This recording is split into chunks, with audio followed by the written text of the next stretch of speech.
All right, so we made it through chapter 1. We only have 5 chapters to do this semester, and we're going to start chapter 2, and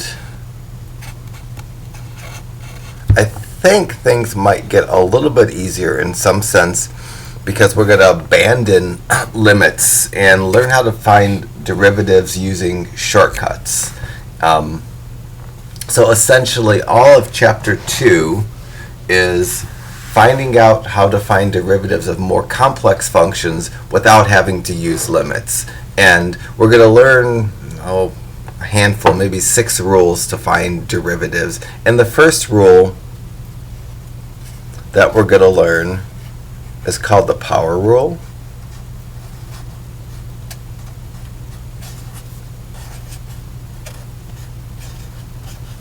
And then as we go through this section, we might start getting into slightly different notation, but we'll get to that as it comes. And the power rule, if I wanted to write it in a mathematically precise way, it would say if you had a function f of x equal to some number times x to some power. For example, something like this would be in that form. F of x equals 5x to the 4th would be in this form, where the a is a number. It doesn't have to be an integer. Then you have an x, and then you have an exponent, and that exponent doesn't have to be an integer. So this would also be in the form f of x equals ax to the n, something like f of x equals 1/3 x to the 1/2 power. That would also be in the form a times x to the n, because we have a number times x to some power. Even something like this, f of x equals x, that would be considered in the form ax to the n, because there's an implied 1 in front of the x, and there's an implied exponent of 1. Even something like f of x equals 7. And even if I don't see an x, I can consider that in the form ax to the n, because this would be the same as f of x equals 7x to the 0, because anything to the 0 power is 1, so 7x to the 0 power is 7 times 1, which is 7. So anytime I have a term written as a number times x to some power, I can use the power rule to find its derivative. And the power rule says the derivative, f prime of x, you can calculate without taking limits. It would be a monstrous task to use a limit to find the derivative of something written in this form, but the power rule says I can bypass limits and find a derivative simply by taking the exponent, multiplying it by the coefficient, and then lowering the exponent by 1. So the derivative of a times x to the n is n, which is the exponent, times a times x to the n minus 1 power. If I wanted to just do a couple examples of the power rule, let me take the derivative of each of these functions. So, and I'll do them in just a nice order. So I'm going to use the power rule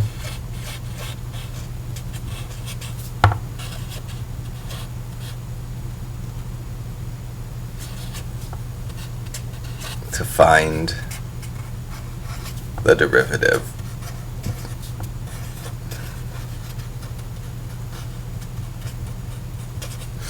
So if I had that f of x equals 5x to the 4th that I started off with, f prime of x, which is the derivative, is going to be 4 times 5. That's multiplying, that's the n times a part, that's the exponent times the coefficient, and then the exponent's going to get dropped by 1. And this is exactly what the rule says. The rule says I just simply take the exponent, multiply it by the coefficient, and then I lower the exponent by 1. And if I simplify that, the derivative of this is going to be 20x cubed. I'll do a few more examples. I wrote this as an example. F of x equals 1/3 x to the 1/2. If I wanted to use the power rule to find the definition of that, I'd write f prime of x because I'm taking the derivative. It's going to be the exponent 1/2 times the coefficient 1/3, and then it's going to be x to the 1/2 minus 1. These are easy to multiply. 1/2 times 1/3 is 1/6.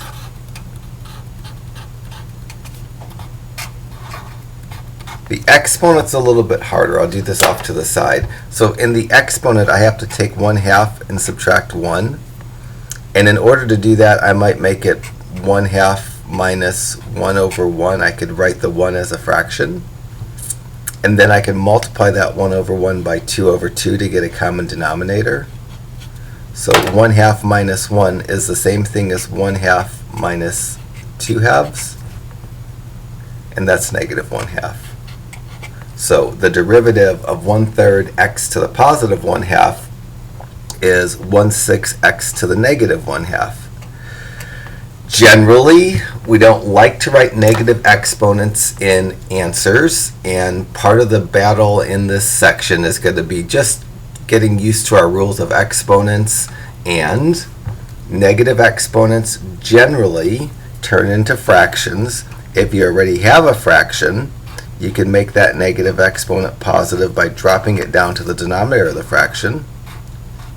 That's one algebra trick that we're going to have to remember, and that's kind of a intermediate algebra trick more so than a college algebra trick.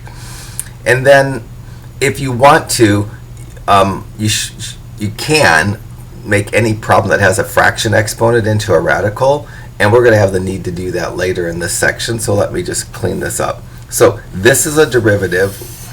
It has a negative exponent. That's usually not desirable. This is also a correct derivative that's equal to the derivative above it. And lastly, I can take that x to the 1/2 power and make a radical. The 2 that's the denominator of the fraction becomes the index. And then I have an x to the first under the radical, which this is going to be 1/6 times the second root of x to the first. The 2 doesn't have to be written. If no number is written in the little cup there, it's implied to be a 2. And an exponent of 1 doesn't need to be written as well. So probably the cleanest way to write the derivative of that function, 1/3 x to the 1/2, would be 1/6 square root of x. Let me do one more of these. Well, maybe both of those examples that I had written, and we're almost ready to get into the section. Another example I wrote was f of x equals x, and if I wanted to use the power rule to find its derivative, I have to think of this as f of x equals 1 times x to the first, and then the power rule, I'm going to write f prime of x because I'm taking the derivative. It's going to be 1 times 1x to the 1 minus 1. I took this exponent, multiplied it by the coefficient, and then dropped the exponent by 1. So f prime of x is going to be 1 x to the 0 power. And since x to the 0 power is 1, this is f prime of x equals 1 times 1. So I get f prime of x equals to 1. The last thing that I wrote, f of x equals 7. If I wanted to find its derivative, I can rewrite it as f of x equals 7x to the 0. And then f prime of x is going to be 0 times 7 x to the 0 minus 1. So f prime of x equals 0 x to the negative 1, because 0 times 7 is 0, and 0 minus 1 is negative 1, and then 0 times minus 1 is 0 times x to the minus 1 is 0. So the answer to this is 0. in general, if I'm asked to find the derivative of a constant, a number without an x, it's always 0. Like if I gave you f of x equals to 1/2 and I want you to find its derivative, you can rewrite it as f of x equals 1/2 x to the 0, because 1/2 x to the 0 is 1/2 times 1, which is equal to 1/2. And then I can write f prime of x equals 0 times 1/2 x to the 0 minus 1. And that's going to be f prime of x equals 0 times x to the minus 1, which is 0. So we say the derivative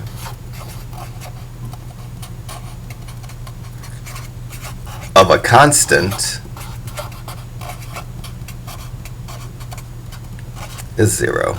That's there. That 7 and 1/2.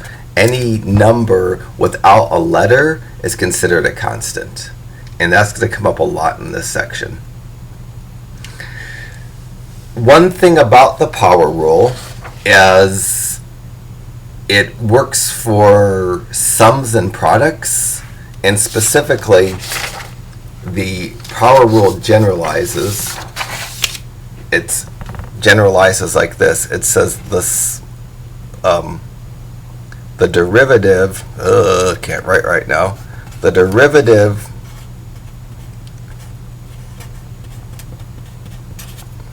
of a sum can be found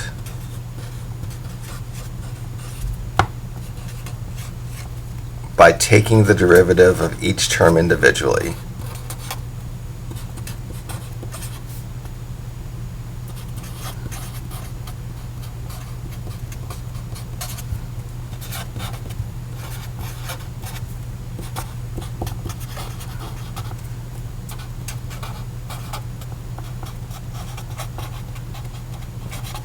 And I should probably say sum, which is something with a plus sign, or difference, something with a minus sign.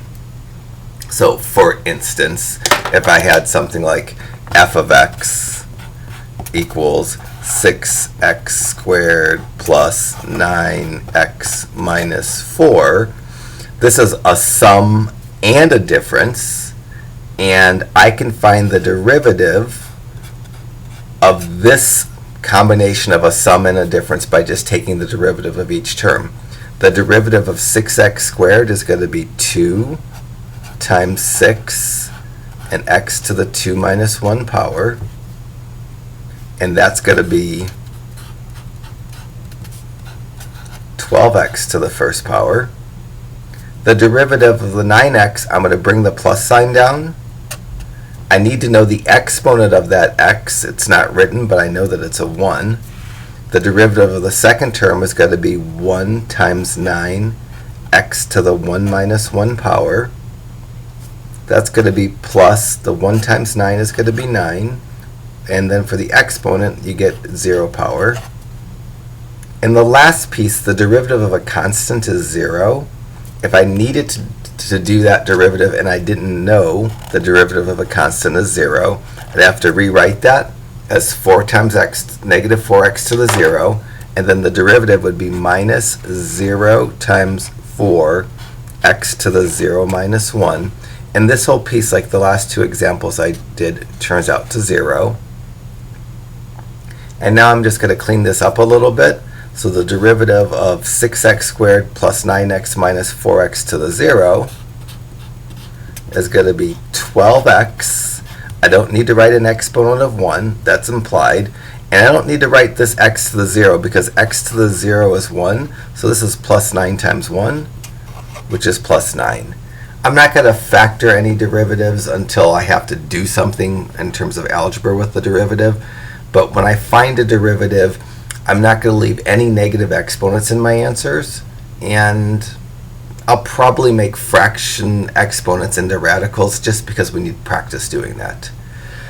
So that's the warm-up. Took me 14 minutes to kind of warm up to the power rule, and now we can just kind of push through the section. Notice I didn't do one limit to find a derivative. The power rule helps me bypass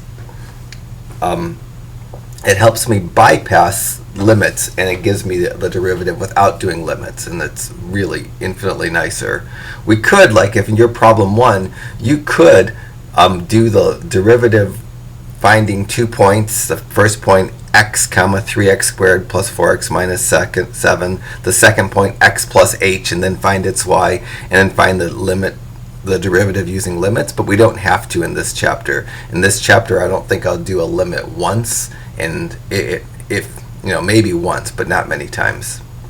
So I'm going to do the evens, you're going to do the odds. We're going to use the power rule. We're going to write each of our answers with positive exponents. Notice I snuck the letter G on mine. So when I go to write my derivative, I'm not going to write f prime of x. I'm going to write g prime of x. And I'm going to use it. First piece, the power rule, I'm going to go 5 times 2 x to the 5 minus 1. Second piece, bring down my minus sign and go 3 times 5 x to the 3 minus 1. Third piece, it has an exponent of 1. I'm going to go plus 1 times 3 x to the 1 minus 1. Last piece is a constant. The derivative of a constant is 0. So if a term doesn't have an x, its derivative is 0. If I wanted to, I could have added the x to the 0 after that, and then I'd go 0 times 4, and that would give me the 0. Now I just need to clean this up. So my answer for the problem 2, the derivative is derivative is g prime of x equals 10x to the 4th minus 15x squared. And this piece is 3x to the 0. And since x to the 0 power is 1, I'm not going to write 3 times 1, which is what that equals to. I'm just going to write plus 3. I'm not going to factor any of my derivatives, even if they can factor. I might have a need to factor them later in the section, but right now I don't have to factor my derivatives. I just want to get used to finding the derivatives. And as we go through the first 20 problems, I'll sneak some new notation in. This notation's not a big jump. The derivative of g of x is g prime of x. So you should be able to do problem 1.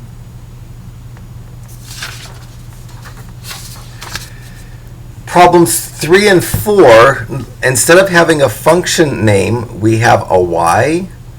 And I have 2 choices when I write what the left side is. I'm not going to, I could just write this. I'm finding the derivative of number 4. I could be lazy and write y prime, just like I do f prime or g prime. It's completely fine to do y prime. That's the notation that I'm drawn to. It's not the only notation. Another thing that I could write on the left-hand side is I could write this thing that my calculator has, dy dx. That's equivalent to y prime. If a mathematician looks at y prime, they know that means a derivative. And if a mathematician looked at this, the d means derivative. It actually means the derivative of y with respect to x. That would mean on the left-hand side of the equation there's a y, and on the right-hand side of the equation there were x's. If on the left-hand side of the equations there were y's, and on the right-hand side of the equations there were t's, I'd write dy dt. These are interchangeable. It doesn't matter which one you use. Just because this is brand new to us, although we've seen it on our calculator before, that notation was down here. So we've seen that notation before. I just didn't want to talk about that notation because we had so much grunge in the last chapter that I didn't want to weigh you down with it. But so when you're taking the derivative and the left side is just the letter y, you may use that dy dx, but you also can just use y prime. So now I'm going to do the derivative.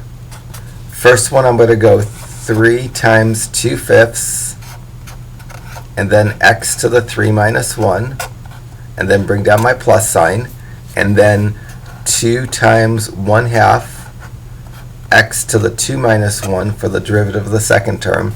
The last term is a constant, and the derivative of a constant is 0. Now I'm going to get to my answer. dy dx equals, when you multiply an integer by a fraction, you multiply the integer by the numerator.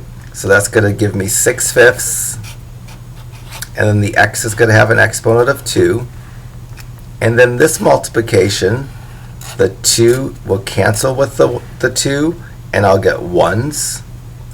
So I just get a 1, because 2 times 1/2 is 1. I don't need to write that 1. I'm just going to write the plus sign, and then x to the first power. But usually when an exponent is 1, I don't write it. So for my best answer, depending on the notation that I want to use to the left of the equal sign, I could either write dy dx, derivative of y with respect to x, or I could write y prime. They're interchangeable, and you'll see both of them throughout the course. That would be the best answer. So you should be able to do problem 3 now.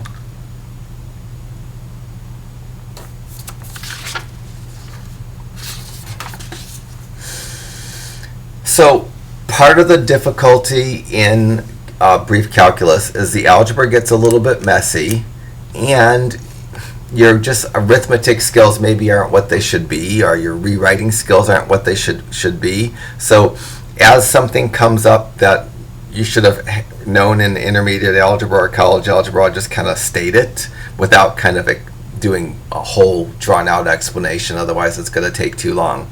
And this problem right here, as well as your problem 5 and 6, they all have a fraction that has just a number in the denominator.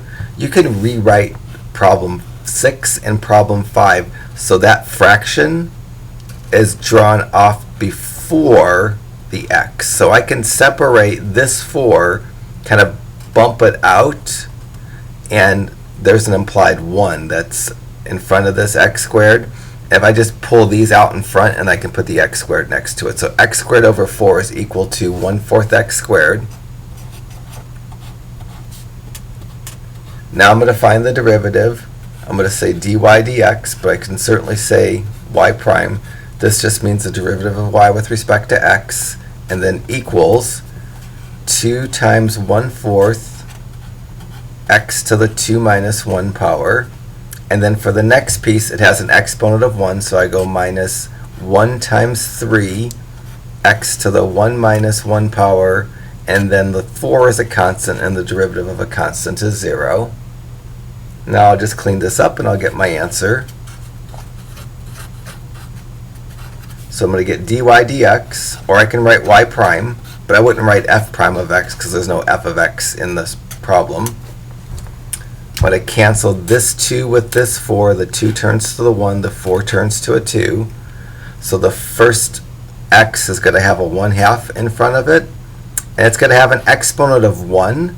And I don't need to write an exponent of 1, but I will temporarily. But you shouldn't in your final answer. The next piece comes out to 1 times 3, which is a 3. And then x to the 0 power. X to the 0 power is 1. So I said that was an answer, but that's not a very nice answer. Let me improve that. I should write 1/2 x minus 3, because 3x to the 0 is 3 times 1, which is 3. All right, so hopefully you gave 5 a crack, and we'll keep moving. 7 and 8 are the easiest problems. 7 and 8 want me to find the derivative of a constant. The derivative of a constant is 0. So for problem 8, h prime of x, I'm going to use that notation because I have an h and its derivative is h prime. And then that's just going to be 0 because the derivative is just 0. I have nothing more to do for 8 than I did, nor is there anything more to do for 7. And notice, when I have function notation, I only ever use the prime. When I have y notation, I have my choice of using y prime or dy dx when I'm doing the derivative. And usually the y prime is completely sufficient. There are going to be times where writing the dy dx is going to be somehow useful. But right now it has no use, and so there's probably no reason to write that more complex notation. All right, so for each of our problems 9 and 10, they have radical notation I'm going to get that radical notation into fraction exponent notation, take the derivative, and then plug it back into radical. So for this, each of these problems, I'm going to change from radical notation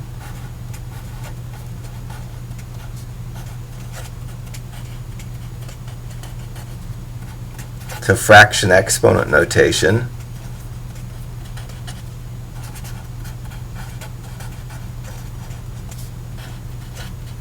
That's what I'm going to do first. Then I'm going to find the derivative.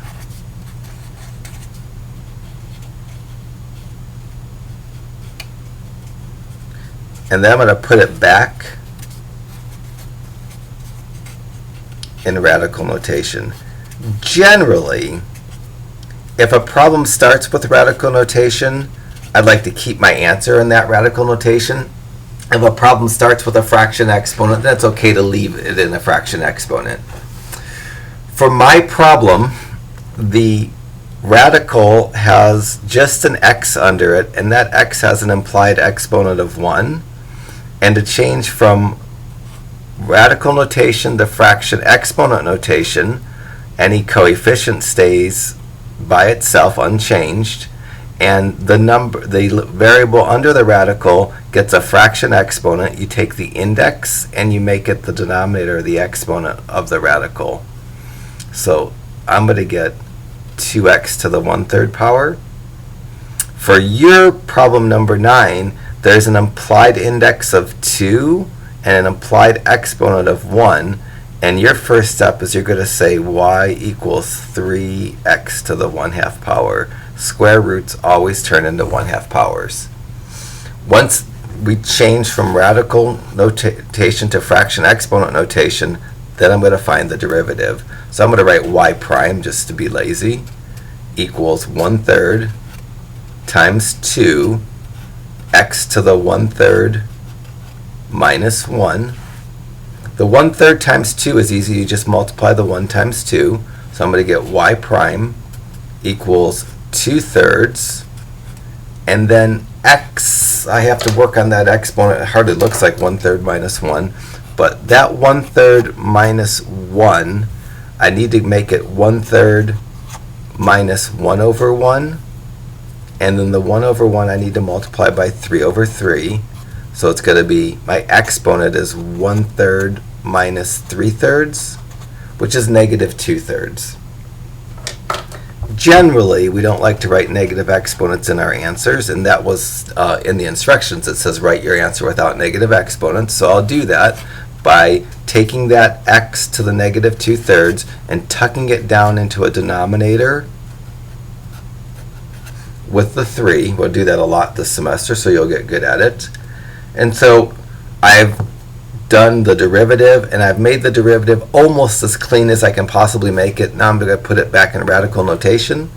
And in radical notation, the 2 and the 3 just stay where they're at, and the denominator of the fraction becomes the index. So I get a cube root, and then the x squared, the rest of the piece with the fraction exponent, goes under the radical. And that won't reduce at all. That's the best answer for problem 10. I think your problem 9 is a little bit easier because 1/2 exponents are a little bit easier than 1/3 exponents. All right. So 11 and 12. So for 11 and 12, I'm going to write each of my radicals with a fraction exponent. This first x is a second root, and it has an exponent of 1. And it's going to be 4x to the 1/2 power. You notice I'm not writing prime yet because I haven't taken the derivative. The second radical I'm going to write as plus x to the 1/3 power. And then I'm going to have my minus 1. So that's the function rewritten without the radical. Now I'm going to do the derivative. F prime of x equals 1/2 times 4 x to the 1/2 minus 1 plus 1/3 1/3 times 1, because there's a 1 implied in front of there, x to the 1/3 minus 1, and then the derivative of a constant is 0, so I don't need to do anything there. 1/2 times 4, the 2 and the 4 cancels, the 2 turns into a 1, the 4 turns into a 2. Fraction's gone, I multiply 1 times 2. So I'm going to get f prime of x equals 2. And then it's going to be x to the 1/2 minus 2/2. The 1 I need to make into 2/2. I did it skipping some steps. And then 1/3 times 1 is just 1/3. And the exponent is going to be 1/3 minus 3/3. Because 1 is also equal to 3/3. And again, I'm skipping some algebra there, and hopefully you can follow that, because eventually you're going to have to be able to follow some algebra jumps. Otherwise, the videos, I mean, they're already kind of ridiculously long. They'll get really long if I show every bit of algebra along the way. Now, I subtracted this exponent and that exponent to get the negative 1/2 and the negative 2/3. I don't want negative exponents. First one doesn't have a fraction to start, so I need to create a fraction and move that 1 down to the denominator. Second one has a fraction in front of the x, so I'm going to take that x and move it down to the denominator to get its exponent positive. Because the original problem had a radical, my answer probably should have a radical. So my best answer for problem 11 is f prime of x equals 2 over 1/2 power turns into square root. I could have had a 2 here and an exponent of 1 there, but I probably shouldn't write that. Anytime I see a 1/2 power, I'm just going to turn it into a square root. But I could write the 2 and the 1, but they're not necessary, and they can be dropped. And then the next one, I get a radical sign. The denominator of the fraction goes as the index, so you get a cubed root, and then you get an x squared. To do these derivatives using limits, it literally would have taken, for this problem by itself, it would take me a half hour to do with limits, maybe more. So give 11 a go, and we'll move on to 13 and 14, which are a little bit easier. 13 and 14, because the original problem's not written in radical notation, if I don't take the time to write my answer of the derivative in radical notation, it's not such a big deal. Usually we just try to be consistent with the format of the original problem. I'm never going to ding you if you go the extra step to write something in radical notation. It's always going to be okay. But if an initial problem doesn't have radical notation and you don't put your answer in radical notation, it's okay. So for 14, I'm going to write g prime of x equals, take the exponent 1/2, multiply it by the coefficient, and then lower the exponent by 1. 1/2 times 2, half of 2 is 1, so I'm going to get g prime of x equals 1, and then the exponent is x to the 1/2 minus 2/2, so I get g prime of x equals 1x to the negative 1/2. Need to make that negative exponent positive. I don't already have a fraction, so I'm going to introduce a fraction. I can't write a fraction without a numerator, so I'm going to leave that 1 behind in the numerator. And that's probably where I'd stop for an answer, but I'll never take off points if you took the extra step to make a radical out of a fraction exponent. That's never wrong to do, but you don't always have to do it. So 1 over x to the 1/2 would be a perfect answer. 1 over the square root of x equals to g prime of x would also be perfect. Again, if the original problem has radicals, my answer should have radicals. If the original problem has fraction exponents, it's okay to stay in fraction exponents. We generally never want negative exponents, so I make all my negative exponents positive.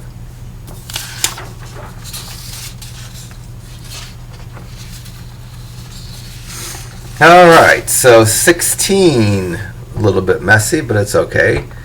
I'm going to start, well, this x to the 1/2 didn't have a number, so there's an implied 1 in front of it.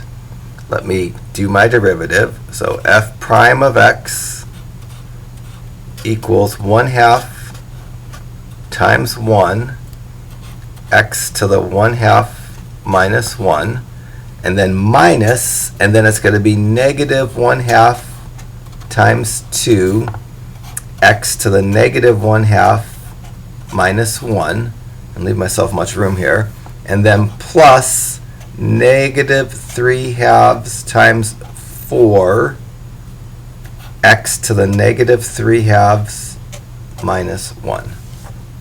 All right, first one, 1/2 times 1 is just 1/2, so I get f prime of x equals 1/2, and then it's going to be x to the 1/2 minus 2/2.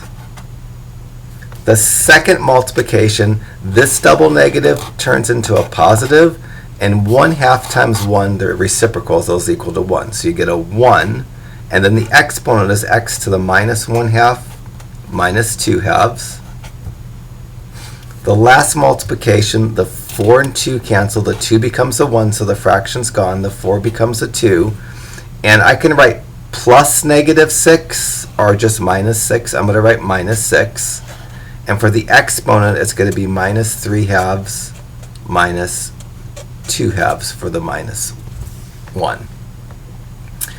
Now I'm going to clean this up. F prime of x equals to 1/2 x to the negative 1/2 plus 1, I'm not going to write the 1, x to the negative 3/2 minus 6 x to the negative 5/2. I'm going to make all my negative exponents positive. So I'm going to get f prime of x equals 1 over 2x to the positive 1/2 plus 1 over x to the 3/2 minus 6 over x to the 5/2. I don't need radical notation because the initial problem didn't have radical notation, so it's okay to stop here. It's probably where I would stop, but it would definitely be okay if you said f prime of x equals 1 over 2 times the square root of x, 1/2 power turns into square roots, plus 1 over the second root of x cubed, which actually reduces, we won't reduce that just yet, minus 6 over the second root of x to the 5th. And generally you don't write the little 2's, they're implied, so it'd probably be better if I was going this far, if I said f prime of x equals 1 over 2 square root of x plus 1 over the square root of x cubed minus 6 over the square root of x to the 5th. If you remember how to reduce the radicals and you reduce the radicals, that would be great. A lot of times in brief calculus, we don't reduce radicals. Like this radical reduces to x square root of x, that reduces to x squared square root of x. We don't do as much radical reducing in this class.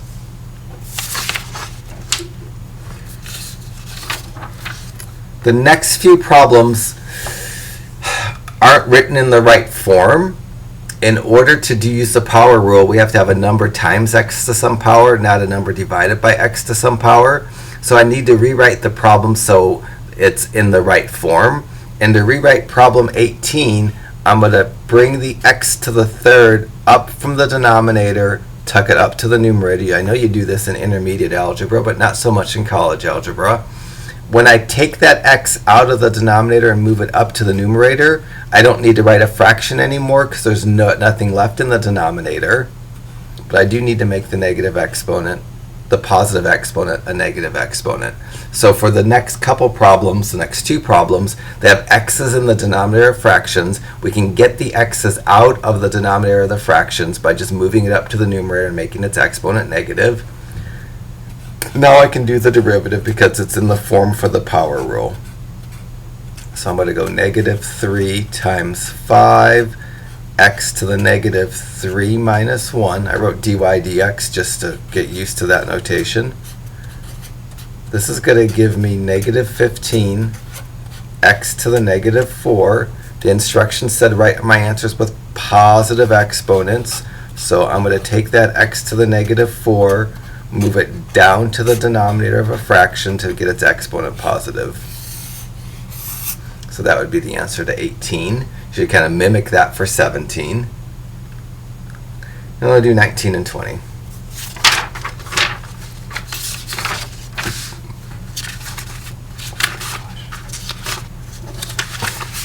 So for 19 and 20, we need to rewrite each problem so that it doesn't have an x in the denominator. The first fraction of mine has an x to the first in the denominator. I'm going to make that 1 times x to the negative 1. Second one, I bring my minus sign over, and I make it 4 times x to the negative 2. And my last piece, I might write it as 1x to the first, emphasizing there's a 1 in a couple places. And now I can do f prime of x equals negative 1 times 1, x to the negative 1 minus 1, minus negative 2 times 4, x to the negative 2 minus 1, plus 1 times 1, x to the 1 minus 1. This gives me f prime of x equals negative 1, x to the negative 2, and those double negatives go give you a plus, so plus 8, x to the negative 3, plus 1, x to the 0. That x to the 0 is 1, so I'm not going to write it. The first negative exponent and the second negative exponent I'll turn into fractions. And the x to the 0 I'll make a 1. So my answer is going to be negative 1 over x squared plus 8 over x cubed plus 1, written with all positive exponents. The next group of problems all have multiplication, and the power rule doesn't work when a problem has multiplication. So I need to FOIL first. The instructions tell me to clear the parentheses, and that's what I'm going to do for problem 22. So I'm going to FOIL. Firsts are 3x times 5x, which is 15x squared. Outers are 3x times negative 8, which is negative 8x. Inners are negative 4 times 5x, which is negative 20x. Lasts are negative 4 times negative 8, which is plus 32. I'm going to combine the outers and the inners. You notice I haven't written y prime or dy dx yet, because all I've done is algebra to make the problem easier to find the derivative. The power rule doesn't allow you to take the derivatives if there's multiplication. Now I'm going to take the derivative of each piece, and that'll be my answer. So I'm going to write y prime, I could have written dy dx, equals 2 times 15 x to the 2 minus 1 power minus 1 times 28 x to the 1 minus 1 power plus the 0, because the derivative of a constant is 0. So my answer to problem 22, y prime is going to be 30 x to the first minus 28x to the 0. So really I have 30 x to the first. I just write 30x, and then minus 28 x to the 0, and x to the 0 is 1, so that's minus 28 times 1. And so for my whole answer, written it more efficiently, 30x minus 28 would be perfect. Should be able to do the same thing for 21 and 22.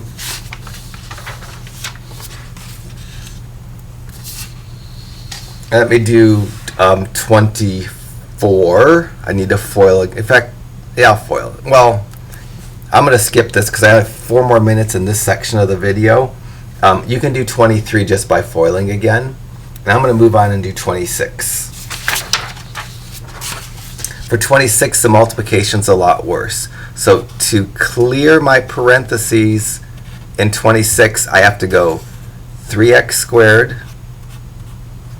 times 4x, which is 12x cubed, and then 3x squared times 1, which is plus 3x squared, and then 6x times 4x, which is plus 24x squared,